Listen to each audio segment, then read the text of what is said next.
Il-Prim Ministru Robert Abela inawgura 11 l-appartament tal-housing fin-naħa t'isfel tal-belt li reġgħu ħadu l-ħajja b'investiment ta' 750,000 euro.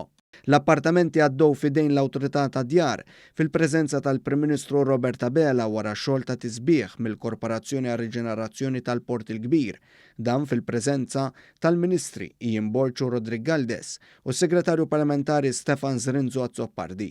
Il-Ministru għall-Akkomodazzjoni Soċjali Rodrik Galdes qal li dan il-proġett se jipprovdi ambjent ta' dar lil dawk li l-iktar jeħtieġu l-għajnuna.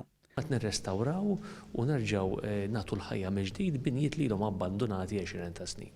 U allura l-obbligu li għandu l-gvern huwa li joħloq blokki ta' appartamenti bħal dawn u anka palazzi antiki li jistgħu jintużaw għal skop soċjali billi jagħmel proġetti bħal dawn. Dan mhux ser ikun l-ewwel wieħed, infatti għandna proġetti ieħor ftit il-bot minn hawn li huwa għaddej bħalissa bl-iskop li anka dawet ħajkunu reġenerati. Waqt li ddawwar mal-appartamenti fejn seta' jinnota x-xogħol kbir li sar, il-Prim Ministru tkellem dwar l-investiment bla preċedent li qed isir fil-qasam tal-housing wara snin li matulhom ma sar xejn.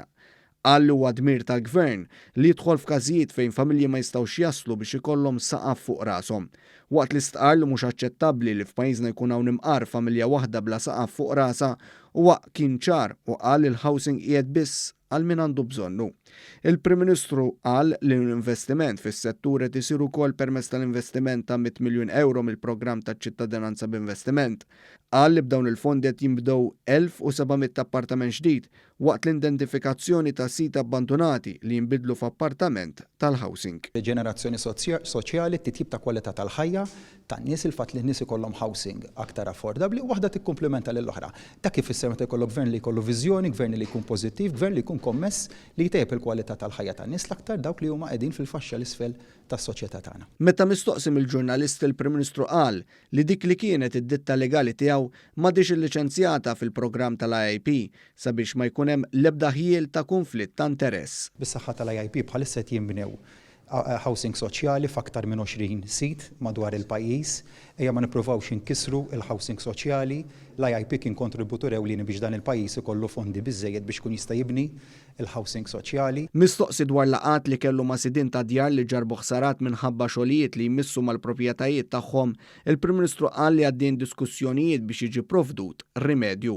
Qal li l-Awtorità tad-Djar intervjeniet biex toffri saqaf lil familji milquta, ma dan kollu kellu kliem ċar fil-konfront tal-kuntratturi involuti. Dan huma nuqqasijiet li saru mill-iżviluppaturi jew mill-kontratturi u huma jridu jerfgħu il-pis tagħhom. Bħala gvern din nintervjenu ma fl-aħħar mill-aħħar il-pis finali u r-responsabilità finali jrid iġorra min ikkaġuna ħsara.